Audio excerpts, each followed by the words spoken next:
الحمد للہ نحمده ونستعینه ونصلی علی رسوله الکریم بسم اللہ الرحمن الرحیم۔ اکثر ہمارے طلباء جو ہیں وہ ہم سے سوال پوچھتے ہیں، تو میں نے سوچا چلیں 3 سوالوں کا جواب میں آپ کو اس ویڈیو میں شیئر کر دیتا ہوں۔ پہلا سوال یہ ہے کہ سنت اور حدیث میں فرق کیا ہے؟ سنت اور حدیث میں کیا فرق ہے؟ ظاہر ہے میں نے اس کے جواب کسی نہ کسی کتاب سے لیے ہیں، میں تو خود ایک طالب علم کی حیثیت رکھتا ہوں۔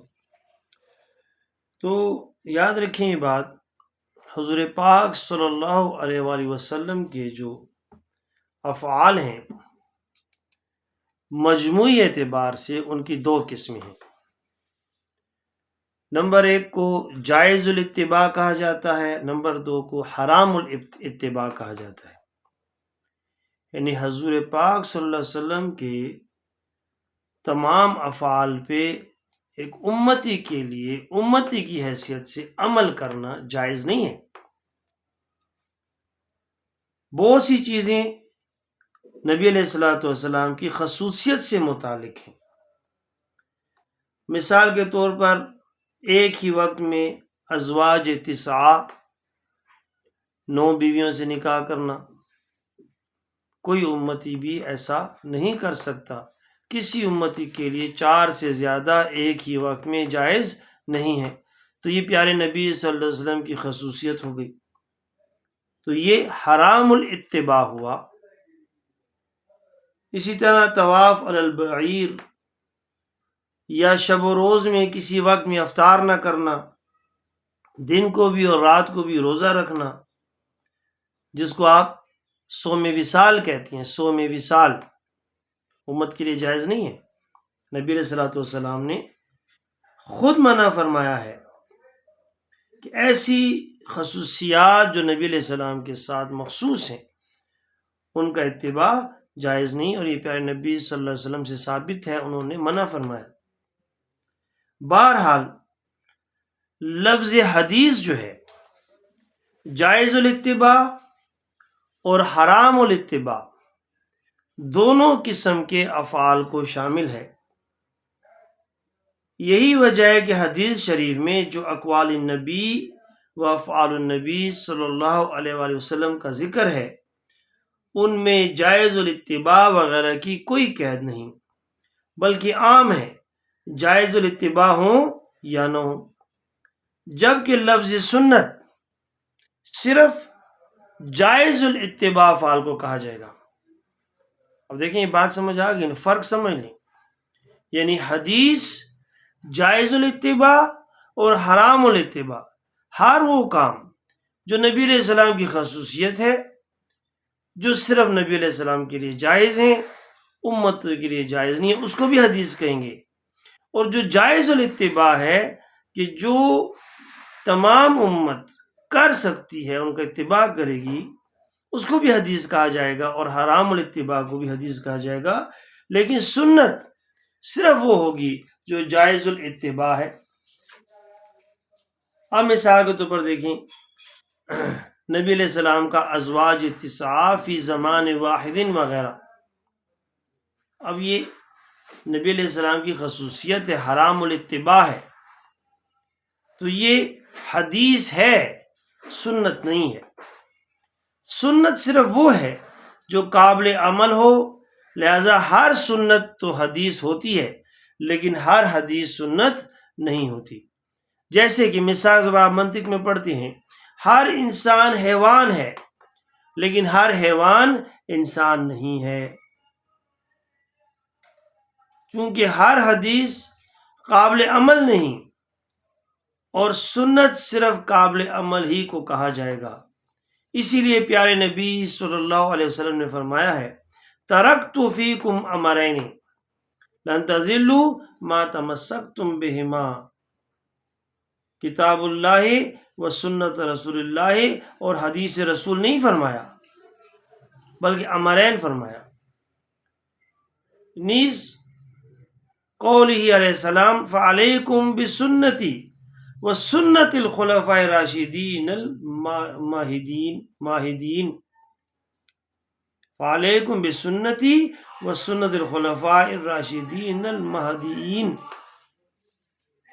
کیونکہ میرا گلا اکثر خراب رہتا ہے، اس لیے مجھے بولنے میں تھوڑا مسئلہ ہو جاتا ہے. دیکھیں یہاں پر نبی علیہ السلام نے سنت کا لفظ استعمال کیا ہے، یعنی یہاں سے مراد وہ چیزیں جو قابل اتباع ہوں گی. اسی وجہ سے اہل حق کو اہل سنت کہا جاتا ہے، اہل حدیث نہیں کہا جاتا. اہل سنت اور چیز ہے، اہل حدیث اور چیز ہے. اب غیر مقلدین حضرات عامت الناس کو دھوکہ دینے کے لیے اپنے فرقے کا نام اہل حدیث رکھتے ہیں. یہ نام بھی صحیح نہیں ہے. ٹھیک ہو گیا جی. اب دوسرا جو سوال ہے، حدیث اور خبر میں کیا فرق ہے؟ ظاہر آپ جانتے ہیں لفظ حدیث کے معنی کلام اور بات کے ہیں، اور خبر کے معنی بھی بات ہے. دیکھیں حدیث کلام اور بات، خبر بھی بات، دونوں میں فرق کیا ہوا؟ علم حدیث کو علم الاخبار بھی کہا جا سکتا ہے، جیسے علم حدیث بھی اس کا نام ہے. خبر و حدیث میں نسبت کی تفصیل یہ ہے، بعض محدثین کی رائے یہ ہے کہ دونوں مساوی ہیں. بعض علماء کی رائے یہ ہے کہ عموم و خصوص مطلق کی نسبت ہے. اور وہ اسی طرح کہ حدیث تو حضور اکرم صلی اللہ علیہ وآلہ وسلم کے ساتھ خاص ہے، اور خبر کا اطلاق آپ صلی اللہ علیہ وسلم اور دوسرے اخبار ملوک پر بھی ہوتا ہے. چنانچہ اخبار ملوک کو اخبار ہی کہہ سکتے ہیں، حدیث نہیں کہہ سکتے. یہ بات غور سے سنیں کہ اخبار ملوک کو اخبار ہی کہیں گے، حدیث نہیں کہیں گے. اور خبر کے عموم ہی کی وجہ سے یہ اخبارات جو شائع ہوتے ہیں ان کو بھی اخبار کہا جاتا ہے.